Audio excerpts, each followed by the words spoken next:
Bendiciones en tu vida, Dios te bendiga. Esta preciosa tarde quiero continuar con la segunda parte de esta serie, el miedo, cómo se origina, cómo es que entra esta sensación en el ser humano y luego pasa por las generación de generación en generación, se hereda. Además de que se hereda el pecado, también se hereda una serie de emociones y sentimientos en el ser humano por la caída del hombre, por la caída de Adán. Y estaba en la parte, esta parte de Génesis 3:7 te había leído, y el Génesis 3:8, y lo voy a volver a leer. Porque la Biblia dice en Génesis 3:7, estoy hablando lógicamente después de que comen del fruto de ese árbol de la ciencia del bien y del mal. Dice 3:7, entonces fueron abiertos los ojos de ambos y se dieron cuenta de que estaban desnudos. Cosieron pues hojas de higuera y se hicieron delantales. Luego oyeron la voz de Jehová Dios que se paseaba por el huerto al aire del día, y el hombre y su mujer se escondieron de la presencia de Jehová entre los árboles del huerto. Pero Jehová Dios llamó al hombre y le preguntó: ¿dónde estás? Él respondió: oí tu voz en el huerto y tuve miedo, porque estaba desnudo, por eso me escondí. Entonces Dios le preguntó: ¿quién te enseñó que estabas desnudo? ¿Acaso has comido del árbol del cual yo te mandé que no comieras? Bueno, vamos a dejar hasta aquí la lectura, y es lo que te mencionaba de cómo inicia el proceso o el sentimiento, la emoción, como quiera llamarle, de esto llamado miedo. Entonces quiero decirte algunas cosas. Uno, el miedo es el resultado de haber desobedecido una orden dada por una autoridad mayor. Esto es un hecho. ¿Por qué? Porque yo sé que Adán y Eva pudieron haber escuchado cualquier otra voz en el huerto y no haber sentido tanto temor como el que se apoderó en ellos. Pero cuando escucharon la voz, aquella voz de Dios, aquella voz que Adán había escuchado un par de veces, y probablemente Eva también, lógicamente sí, porque cuando Eva fue presentada a Adán como su ayuda idónea, lógicamente Dios pronunció palabra. Y los dos tenían conocimiento de esa voz linda, de esa voz preciosa, de esa voz santa, pura de Dios, pero también de esa voz poderosa.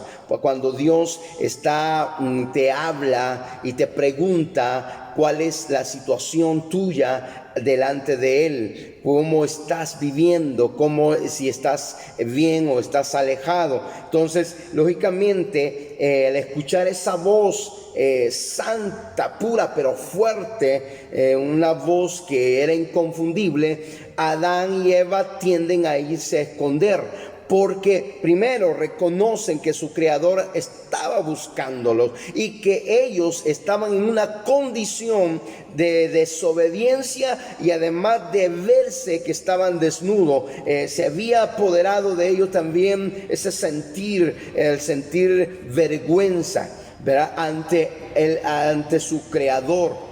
Y también quiero decirte que el miedo es una sensación que se siente por la falta de cobertura, por la falta de no tener las vestiduras correctas. Cuando tú no estás vestido a nivel espiritual como tiene que estar, como debemos de estar, una vestidura santificada, una vestidura sin mancha y sin arrugas, lógicamente estás propenso a ser víctima de todo tipo de miedo que llegue a tu vida. porque no estás debidamente vestido. Pero puedo entender a través de las Escrituras y en mi propia vida y en la vida de muchos hombres y mujeres de Dios, que mientras está en una vestidura correcta delante del Señor, en nosotros no hay temor, no hay miedo, no hay por qué amedrentarnos ante los enemigos que se levantan,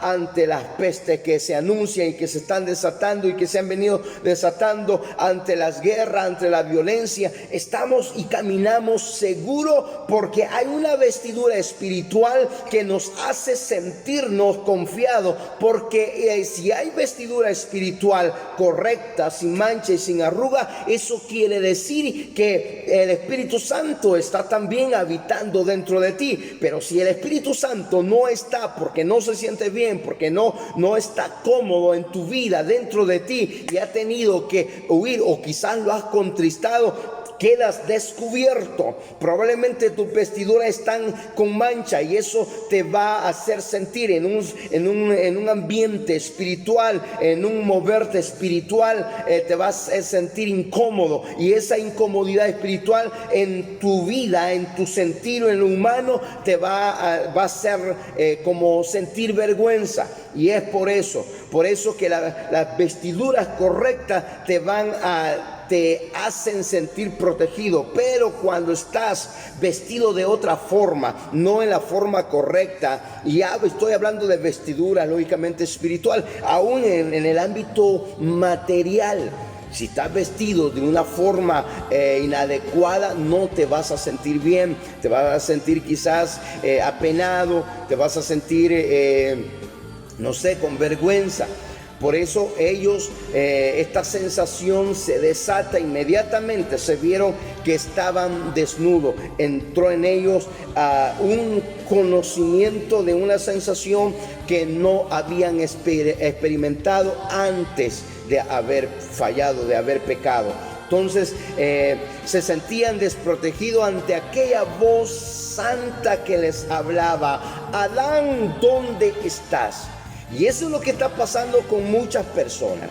Cuando se acercan y saben que andan bastante mal delante del Señor, y van a una iglesia y van o están frente a donde se está anunciando la palabra de verdad, la palabra de salvación, la palabra de santidad, la palabra de libertad en Cristo Jesús, se sienten incómodos y no quieren estar allí porque no se sienten bien, y es porque están fuera o están vestidos, mejor dicho, de una vestidura adecuada, y están fuera de los propósitos de Dios.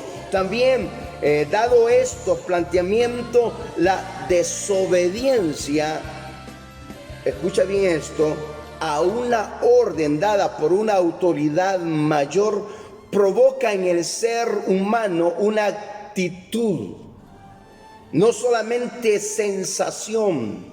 Escucha bien esto, porque una cosa es que sientas, se desate la emoción del miedo en ti, pero siempre tenga una actitud correcta.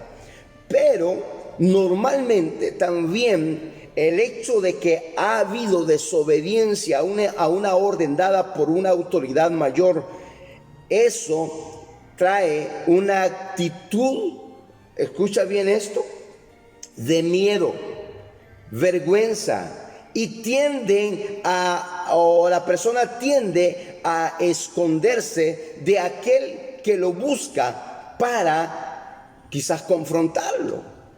Porque no es lo mismo que tú a alguien de menor categoría a nivel de autoridades, digamos, hablemoslo así, que un padre haya desobedecido una orden normal de un hijo, que se atrevió a dar una orden en la casa y el padre la desobedeció, no va a sentir el mismo temor o miedo que si le hubiera dado una autoridad mayor. Entonces, cuando desobedecemos a una autoridad mayor, el temor que invade y el miedo que se desata en la persona son tremendos. Tanto que se busca cualquier actitud cualquier actitud que quiera cubrir esa falla, pero es mentira, ya no se puede. Hay que mejor enfrentarlo. Cuando hay pecado en la persona, esto trae consigo miedo y vergüenza. Y eso es lo que el pecado hace. Pero ese miedo y vergüenza lo sienten cuando verdaderamente son confrontados por Dios. Cuando están en un ambiente santo, un ambiente donde hay palabra, donde el poder de Dios se manifiesta. Se incomodan. Por eso muchos, cuando andan en pecado, no les gusta ir a la iglesia, porque se sienten confrontados por la palabra. Entonces, porque el pecado en la persona desata ese miedo, esa vergüenza, y también se sienten descubiertos. Y al sentirse descubiertos, se observan de que no, o mejor dicho, sienten incomodidad, sienten vergüenza. Eso acarrea gran temor en su vida. Y es ahí donde se desata el gran problema del miedo. Por eso ahora, lógicamente, sentimos miedo ante cualquier situación. Y hablo en sentido general, ¿verdad? Hay personas que... y estoy hablando también de que hay personas que no tienen ningún miedo a nada porque están cauterizados, porque se han creído los super, ¿verdad? Como un gobernante de una nación que se cree que él no le teme a nada, como aquella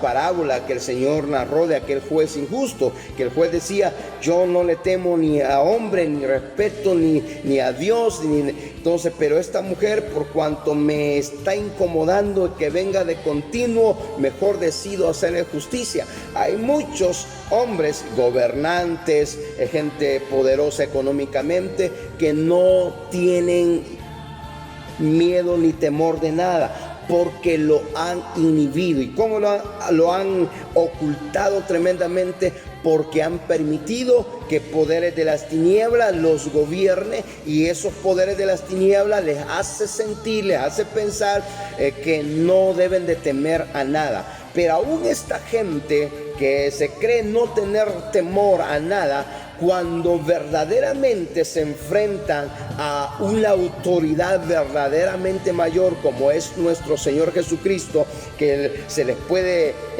o se les presentara, esta gente temblara, sus rodillas dieran la una con la otra, porque eso pasó. Por ejemplo, Pablo, un hombre que probablemente no le temía nada, por eso que había pedido carta para arrasar con los cristianos, llevarlos apresados a las cárceles para, aún si es posible, asesinarlos. No temía nada Pablo. Pero cuando se vio confrontado con aquella voz poderosa, primeramente a través de aquel resplandor del cielo que vino sobre él, lo cual lo hizo derribarse, si es que iba montado en algún animal, un caballo o no sé, fue derribado a tierra. Y cuando oyó esa palabra: Saulo, Saulo, ¿por qué me persigue? Muy temerosamente dije: Señor, ¿quién eres? ¿Quién es? Un hombre que no temía nada. Y así vemos la actitud de muchos reyes, que cuando eran confrontados por el poder de Dios, temblaban. Entonces, así Dios, aquellos poderosos de la tierra, escúchenme bien, todo aquel que se cree, todo aquel que diga en su propio yo, en su propio ser: yo no le temo a nada, yo no temo a la muerte, yo no temo a aquello. No es que te sientas valiente, porque esas palabras están demostrando gran parte de mucho desconocimiento, mucha inmadurez.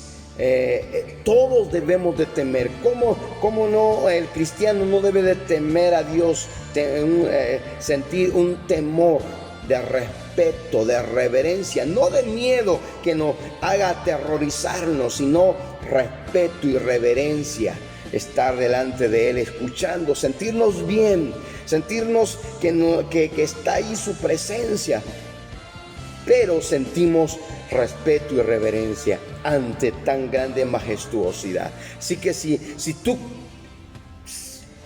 eres de los que dice que no temes a nadie, ni a nadie, y sabes que anda mal, sabes que ni tienes a Cristo en tu corazón, ese temor lo más probable es que te lo esté dando o susurrándotelo al oído una entidad espiritual de maldad, porque ellos verdaderamente quieren provocar en el hombre que no le tema nada o que le teman a ello. Entonces, pero cuando estas entidades espirituales también se ven frente a la majestuosidad de Dios, a la presencia de Dios, estas entidades huyen, tiemblan. Así dice la Biblia, que los demonios creen y tiemblan delante del Señor. Muchos orgullosos, muchos hombres, aún mujeres, que se creen que son los todopoderosos, no tienen miedo a nada. Delante del Señor yo te recomiendo que tengas temor y reverencia, tiembles prudentemente delante de Él, porque si tú aún delante de Dios no sientes ese respeto, esa reverencia ante su presencia, lo más probable es que estés siendo influenciado por entidades demoníacas. Pero si cuando sientes la presencia caes rendido, postrado, y sabes que ahí se pasea el ser espiritual más poderoso, más majestuoso, omnipotente, omnisciente de todos los tiempos, nuestro Señor Jesucristo, el Dios eterno, entonces es que todavía tiene cierto temor adecuado. Vamos a ver más adelante hablando del temor, del miedo, de que debemos sentir hasta cierto punto. Te dejo, está tu propio temor, el cual se hereda, ¿verdad? En todo ser humano. Pero cuando ese temor se ha vuelto, no lo has podido controlar, se te ha vuelto incontrolable dentro de ti, abre puertas para que demonios llamados de temor y de miedo te invadan, entonces aún te posean, y cuando eso sucede o te influencian de tal manera que puedes estar siendo víctima del miedo. Yo quiero hablarte en esta precisa tarde que no te dejes amedrentar por el miedo, que tengas temor solamente delante de Dios. Todos deberíamos tener temor, porque el temor es principio de sabiduría, es principio de conocimiento, de entendimiento adecuado hacia Dios. El temor de Jehová es el principio de la sabiduría. Los insensatos desprecian la sabiduría y la enseñanza, pero el que teme a Jehová es un hombre prudente, una mujer prudente, un joven prudente. Así que te dejo en esta preciosa tarde con esta reflexión, segunda parte de los orígenes del miedo. Que sepamos diferenciar y sepamos conducirnos, sepamos a dónde estamos parados. Dios te bendiga, cuídate mucho y deseo que la paz del Señor esté gobernando tu vida, tu casa y donde quiera que te desarrolle. Dios te bendiga.